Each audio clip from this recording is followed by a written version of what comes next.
The honesty and simplicity that comes out of a child's mouth. Oh, this new generation is so soft, says the same people who were crying 50 years ago over having to share a water fountain with a black person. He rolled over into that thought. He definitely rolled over into that thought. And my question to everybody who's seen that is, how old is he? And he's smarter than the group. That's the crazy part of, like, you can tell he's not, I wouldn't say he's a complete genius, but he's smarter than the group. And it's just crazy to think a child could see it and grown-ups can't. Can someone please find Kyle's mom and tell her that they are invited to the cookout, all the cookouts this summer? Yeah, immediately. Is there a water fountain? Let him cook. Let little Steven cook. Steven, go in the kitchen. I smell it, but why let that boy cook? This new generation is so soft, says the same people who were crying 50 years ago over having to share a water fountain with a black person. Why does this kid have a phone? Why is he making like great points? And why is he talking into his phone from that direction? And how did he upload it? How does he know about this? Because he has a phone. Bro, I thought we dug this good enough, dude. You thought we buried this? Yeah, I thought we buried this a while ago. I thought we covered this up, man. People are so disgusted. His face like, this kid's just learning about the cranberry juice box. How is this kid learning about this? His comment says, bro woke up and out of all languages he chose to speak facts. Jim Crow began being dismantled in 1954 and it was totally dismantled by 1968. A lot of people that were around during that time are still alive. The children during that time are between the ages of 50 and 80 today. And just because they were children when this was happening, and they may or may not remember it, didn't mean that they weren't taught these ways, because who raised them? The very people that lived through segregation raised them. That's why we see a lot of people being openly racist, especially the boomers, because this is what they grew up with. So yes, young one, you said that the same people complaining that this younger generation is soft are the same people that were complaining about drinking from the same water fountain as somebody with a different color as them. And here we are today, still seeing them cry because they're not the superior race, as they tried to continue to be the superior race. Not all of them, but most of them. And let's also not forget the people of color that ass kiss, because they think that the more they kiss ass, the whiter their skin color becomes. But yeah, let me know what you think in the comments below. You know, guys, I've never undermined or underestimated the Gen Z generation. In the revolution that began in Nepal began by a secondary school child giving a very emotional speech that led to the toppling of our government. Maybe you've forgotten, late last year into this year. And so this Gen Z generation has an audacious attitude, boldness that the millenniums do not seem to have, which is the generation I belong to. And he's asking some very fundamental questions that is stirring the internet. His name is Kyle, and he's said to be, between the ages of 8 to 9, 10 years. It should be more than that. And he's asking some very fundamental questions that is turning the internet upside down. Why is this generation accusing the generation pride that they are weak when they can't stand up and speak and defend and fight for things? And so we're giving credit to all the content creators, the original content creators on the videos. We're going to do some analysis of the videos on this channel. If you're just coming across this channel, please hit down the subscription button, hit that notification button, so that when we upload new and exciting content, you'll be the first to be notified. So we'll be diving right in, and at the end of the day, we'll come to give our conclusion. So see you on the other end of the video. Let's sit here, get my fat bitch. I just listen, and then we're gonna talk. This new generation is so soft, says the same people who were crying 50 years ago over having to share a water fountain with a black person. Damn. He ate and left no crumbs. The alphas are not soft. They are formidable. So is Gen Z. And overlooking them and dismissing what they say is foolish of the rest of us. the legislation for the Civil Rights Act, voting rights, things like that, was about 60 years ago. You're off by 10 years, but you're still good. Because most Americans wouldn't know that it was between 50 and 60 years ago. However, the people that were whining about it had children, and they whined to them about it. And then those children whined to their grandchildren. And that's why we just keep perpetuating that. It starts with education. And it starts with the parents teaching you, no, that is not okay. And yes, we should see each other's color and respect and honor and learn from it. And I'll be right back. One of the arguments you hear in opposition to talking to young children or to teaching elementary level school children about racism or the history of racism in America, the argument goes something along the lines of, well, you're going to make white kids feel bad about being white. What is your response to that? Well, I would say those people are most concerned about our teaching of slavery. So let's just talk about slavery. Sure. If we teach white kids about slavery, we're going to teach them that there were white people who enslaved people and there were black people who were enslaved. And we're also going to teach them that there were white people and black people who challenged and fought against slavery. And so my question back to them would be, why can't we allow white children to identify with white abolitionists? And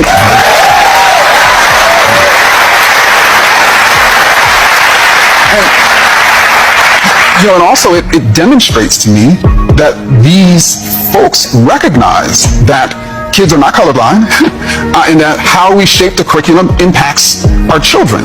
So then why aren't they concerned about how black kids feel when they're not represented in the curriculum?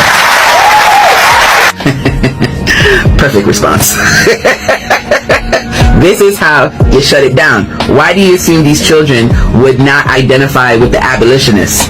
Why do you assume that these children would identify more with the racist slave owners? But what's always been crazy to me is that white children are so delicate that they can't learn about racism, but black children can continue to experience it from said children. So when the white child is being racist, you can't teach them that racism is wrong. But the black child that's being abused by said child being racist, they have to deal with it. Go home and cry. The parents have to talk to them. How does that make sense? White children that delicate? Anywho, perfect response. Remember, diversity, equal power. We can change the world when we work together and protect black women. Until next time. Black person. I feared he ate. I hate the fact that people always make this assumption that Generation Z are sensitive, they're emotional. But the one thing you cannot say about Generation Z or Gen Z is that we won't sit there and let the world crumble and not say anything about it. We will actually fight and we will speak up about issues that's currently going on in the United States or in the world in general. A lot of older generation people, literally when they were our age, right? When I mean our age, I mean in their late teens, early 20s, mid 20s, late 20s. They watched the world crumble right in front of their face, and they didn't say anything at all whatsoever, or they didn't do anything for that matter. But yeah, he didn't lie, because y'all were crying about sharing a water fountain with black people, and that was your biggest issue, and that was your biggest concern at the time. Everything that's been happening is due to racism. I'm tired of you dumb motherfuckers pretending that it wasn't. The redistricting is due to racism because black people vote Democrat in the South. Why do black people vote Democrat in the South? Well, I'll tell you why. Because Democrats gave them the vote, and then all of the white people became Republicans. Because white people in the South do not want to be in community with black people. So they went and switched to another fucking party. The destruction of education in this country is because white people in the South did not want their kids going to schools with black kids. So they have been trying to destroy the Department of Education so they can steal tax money and make white-only schools. Abortion. They don't want black women to have access to reproductive care so they can economically hold them the fuck down. Also, it was a backdoor way to trick Catholics and other people that aren't Southern fucking Baptists and evangelicals into coming into community with white Southerners over a wedge issue so they could take over the Supreme Court, so the Supreme Court could say that racism is over, and instantly we bring back all the racist fucking policies. It's been this way the entire fucking time. If you can't see that, you are fucking stupid. I'm sorry. The history they want to erase, and this was in 1953. He was 7 years old. He was thirsty. He drank from the wrong fountain, and he spent 3 hours in jail. The amount of hatred these people have for us and still have for us have to be studied, because I don't understand this. I don't understand how this was the norm back in the day. This is absolutely disgusting. The more I dig into history, the more shocking it gets. Like, I mean, he's a boy. He's a little boy. He's thirsty. It's hot. He needed a cup of water. And he spent 3 hours in jail. Unbelievable. Unbelievable. And by the way, did you also know that they were eating us? Yeah. They were killing us, eating us, cooking us.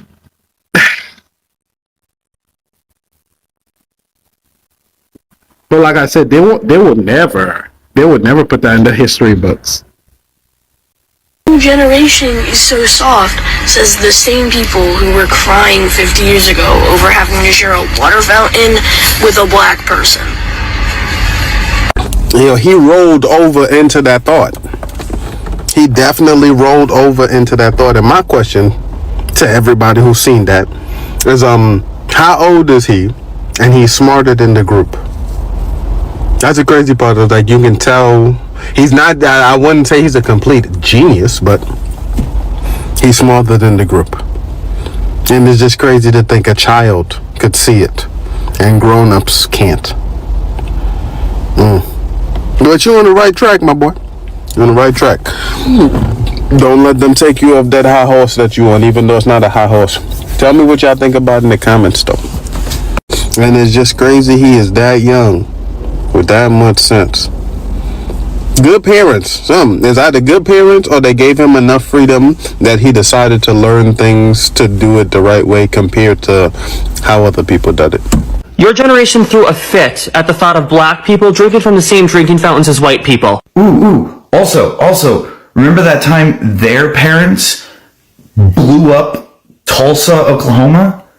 Like an American city. Why did they throw bombs at Tulsa, Oklahoma?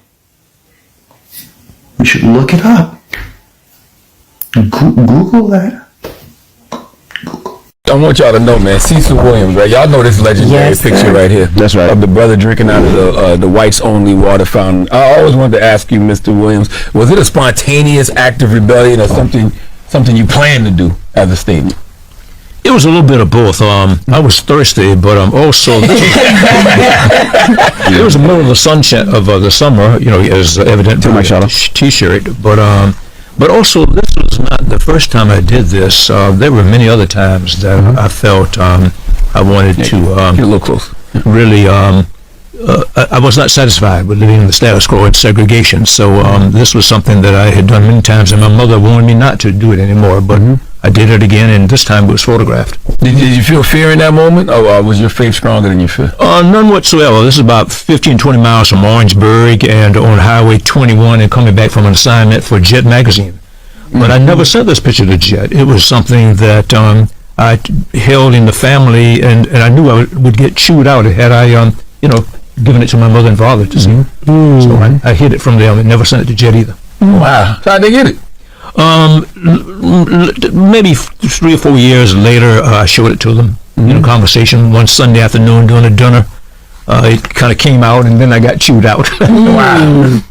You know, I'll never forget the day a white buddy of mine said black people don't deserve equality because they could never get enough. And that's true. White people are actually scared of equality. That's just how racist we are as a people. And it's not just that one person. White culture in general. Probably I would say most white people, when they hear the word equality, they fear that white people will be oppressed because brown, black, and indigenous people might actually get what's fair and just. That's just how racist we are. And we're so obsessed with the idea of not having equality in America for black, brown, and indigenous people that we don't have health care, that we don't have economic equality. We don't have reasonable gun laws. Our liberties are being stripped because we have a fascist, racist, white supremacist regime in office because we are so scared of equality. We're so scared that black and brown folks might become the majority one day. That we had a black president, and now we've got to have a white supremacist president. That's how scared we are of equality. That's how racist we are as a people. Go to the fucking root. The root of America's problems. The root of the white man and the white woman, their problems in America and the world. If you think about it, colonialization, white supremacy, the mentality of white people today, not just yesterday, today, right now, the denial racially, the silence, the apathy, the continuous gaslighting, all that fucking shit, that's ruined us. It's ruined white people, and it's ruining our nation. And whose fault is it? White people's fault.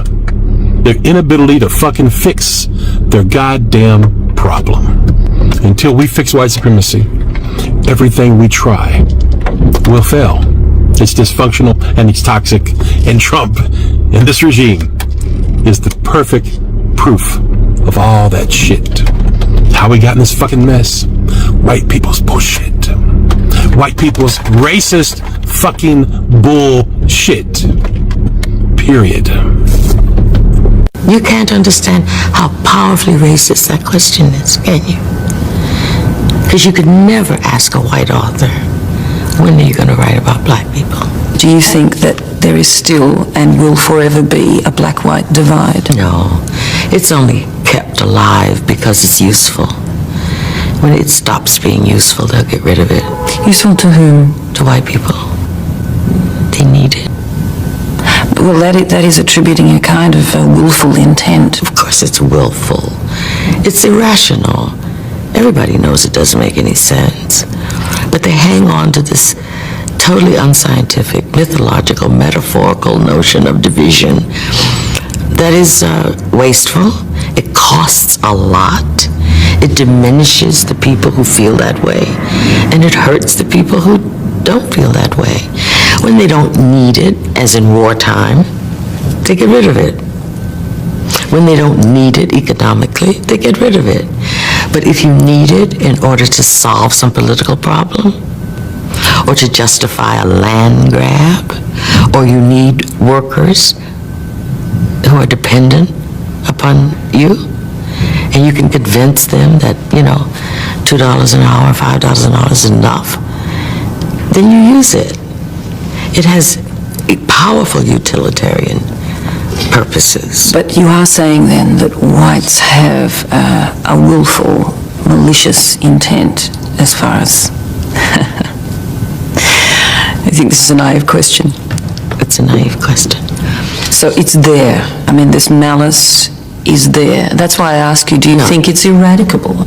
Well, it'll take some generations. But let me tell you, you cannot enslave people or kill races of people, whole races in a continent. You cannot do that as a human being unless you have persuaded yourself that A, they are not people, or their lives are not worthy, or that you have a mission to do that. No human being can do that. You cannot do it unless you believe it is better for those people to be dead. If you can get in an airplane in Brazil and fly around and shoot Indians for sport, now, you have to persuade yourself that they are sport. Now, I don't know if that's malice or psychosis, but it exists. And the people who do it know it. They know that they are living a lie. Do you think that there is something inherent in us, in whites, that undervalues someone whose skin is not the same colour as ours? It's not inherent at all. It's taught. And it's taught by theologians. It's been taught by scientists. Racism is a scholarly affair. It is totally ingrained in the education that we receive. The history encyclopedias are full of outrageous claims about whiteness and about blackness. You can feel better no matter what your pitiful little life is like, no matter how many times you lose, no matter how poor your existence. If you encounter a black person, you can feel better. You have in your writing certainly marginalised whites. Why are they of no particular interest to you, or seemingly no particular interest? Well, I was interested in another kind of literature that was not just confrontational, black versus white. I was really interested in black readership. And I wanted to do, I think, for me, the allegory or the parallel is black music, which is as splendid and complicated and wonderful as it is because its audience was within its primary audience. The fact that it has become universal, worldwide, anyone, everyone can play it, and it has evolved, is because it wasn't tampered with and editorialized within the community. So I wanted the literature that I wrote to be that way. I could just go straight to where the soil was, where the fertility was in this landscape. And also, I wanted to feel free not to have the white gaze in this place that was so precious to me, which is the work. And you will maintain this safe place for yourself, for your art? You don't think you will ever change and write books that incorporate white lives into them substantially? I have done. In a substantial way? You can't understand how powerfully racist that question is, can you? Because you could never ask a white author, when are you going to write about black people? Whether he did or not, or she did or not. Even the inquiry comes from a position of being in the center. And being used to being in the center. And being used to being in the center. And saying, you know, is it ever possible that you will enter the mainstream? It's inconceivable that where I already am is the mainstream. Oh no, that wasn't the implication of my question. I think you are very, very much in the mainstream. It's a question of the subject of your narrative, whether you want to alter the parameters of it, whether you see any benefit in doing that, or will you clearly see disadvantages in doing it from your own point of view? Artistic disadvantages. There are no pluses for me. Being an African American writer is sort of like being a Russian writer who writes about Russia, in Russian, for Russians. And the fact that it gets translated and read by other people is a benefit.